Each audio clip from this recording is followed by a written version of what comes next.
Well, I realized when I filmed the dismounting of the tires, I didn't have the microphone turned on. So anyway, there will be no sound there. We'll just play it through so we can use the footage. And that's my bad. I'm just an old man. What can I say? You know, and I don't have a cameraman, so I'm going to continue on. But we're going to go ahead and try to get this car started. I've just put some fuel in it. I need to finish fueling it up.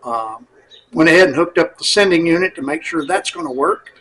And then we'll go from there and see how this thing runs. But just watch me work.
Well, the gas gauge is way past full. So I don't know what's up with that. That'll be another day. We're going to put some gas in it, see if this thing will crank. It will spin over. I just hit the starter. I was hoping the gas gauge would work, but It was a fuel sending unit, seemed to be in pretty good shape. It was original, but seems to be, doesn't always mean it is. So we're going to go with it for now. And, if it's something in the wiring or something, we'll figure that out later. Mainly just got to get some fuel in it, see if it'll start.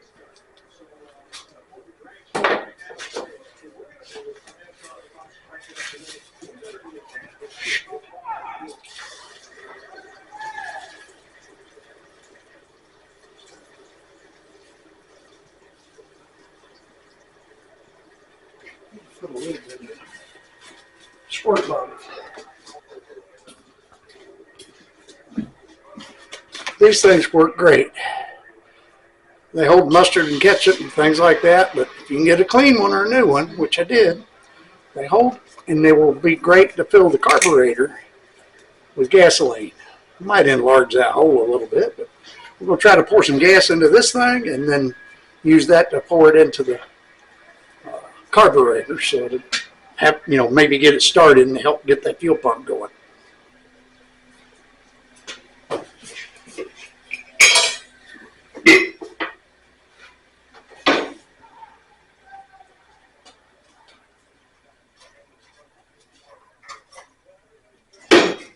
Let's see, I believe it's this side we put it in. Yep.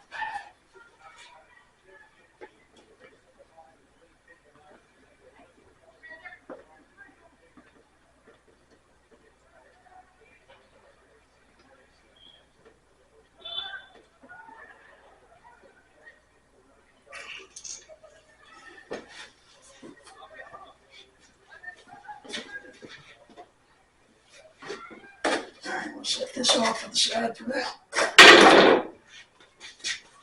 We'll see what happens. Just spin this thing over, see if she'll light off. It's been sitting, I guess, about 8 or 9 months. So it'll probably be a little hard to start, but we'll see what's going on.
It's alive.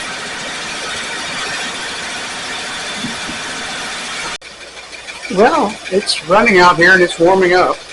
I just wanted to see how it was going to do. And I got a valve lifter that won't hush. I don't know if it's causing a dead miss or not. I was going to take and use the test light here and see if we could find out if there's a cylinder down and go from there. This thing warmed up a little bit. The valve train's got a little tick to it. I just want to make sure it runs on 8. I'm not sure, it may have a little bit of a misfire, so I'm going to use my test light here to see if we can find that. I showed that how that worked on an earlier episode, but anyway, you just ground it and you can slide underneath the boots and ground those out one at a time. Just make sure this test light lights the light bulb, or it will light you up, and if it doesn't have a completed circuit. But anyway, just watch this and you'll see how I'm doing it.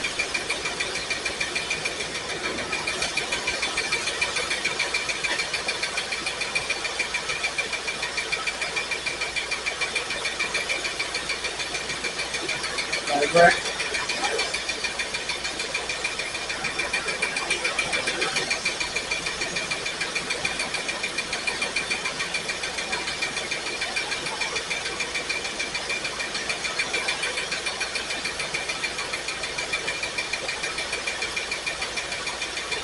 cylinder's not doing anything, I don't believe.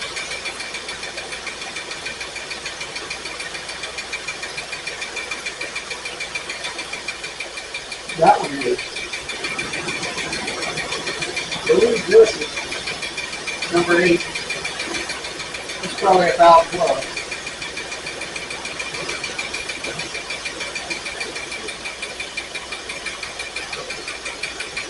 That one's contributing.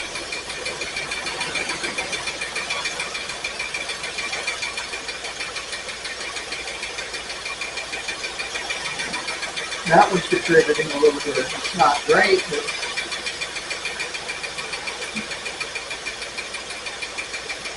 that one's firing. This one's dead.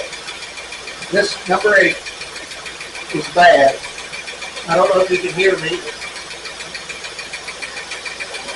Let's see what we got going here. Go over here.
Well, it looks like number 8 and number 5 cylinders are not firing very well.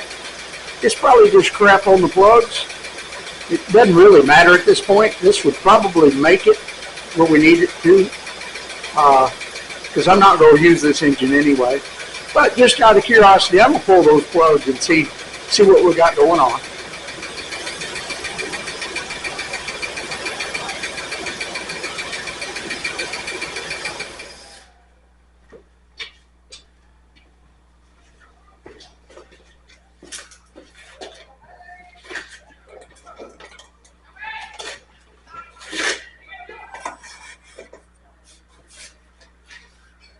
It's going to be too hot to get that.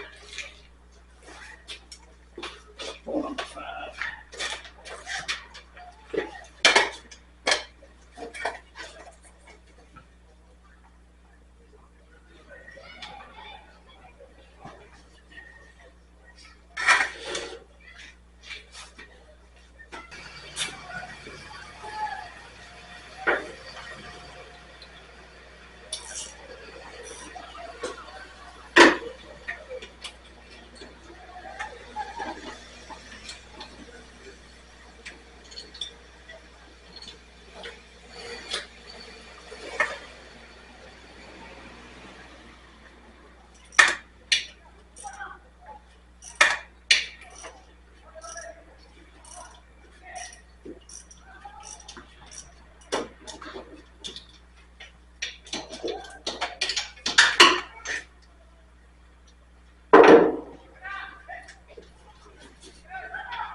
Well, I'm afraid I may have some valve train problems, as you can see, but let me see if I get a light on that where you can see it a little better.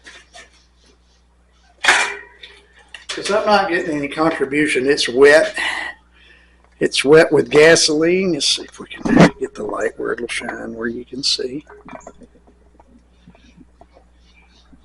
You can, I don't know if it'll focus on that or not, but it's not contributing, at least not at idle.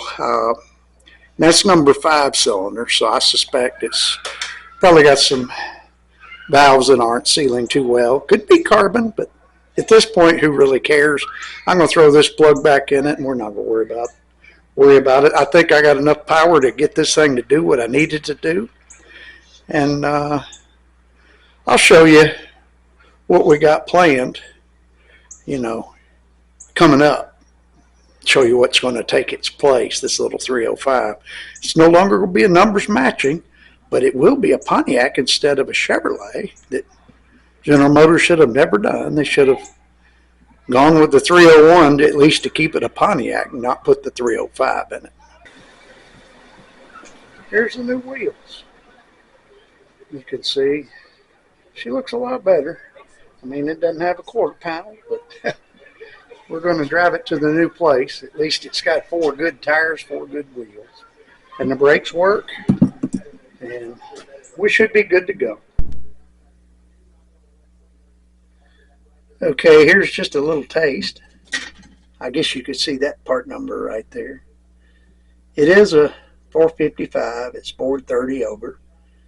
It's got the 6X heads. But that's all we'll talk about right now. But that's what we want to put in this car. Just can't do it here. We're going to wait till we get to the new shop. Well, as far as the oil leak is concerned, it was transmission fluid, and all the pan bolts were about a half round loose. And you can see the mess it made. So I got that cleaned up, sort of. I got to come back and do a little bit better job, but that got up the oil, and each pan bolt was about a half round loose. I'm sure the gasket is old and dry, and as things go, everything shrinks with age. We're not going to elaborate that anymore. Anyway, the gasket's probably shrunk up a little bit, and I snugged up the bolts. I hope that'll slow it down to where it's more manageable. Like I said, don't want to invest a whole lot in this running gear because we're going to switch this thing over. We'd like to put that 455 in it. We'd like to find us a good manual transmission. I already have a bell housing and flywheel. I just need a transmission for it, and at a reasonable price, and we'll go from there. But here we go.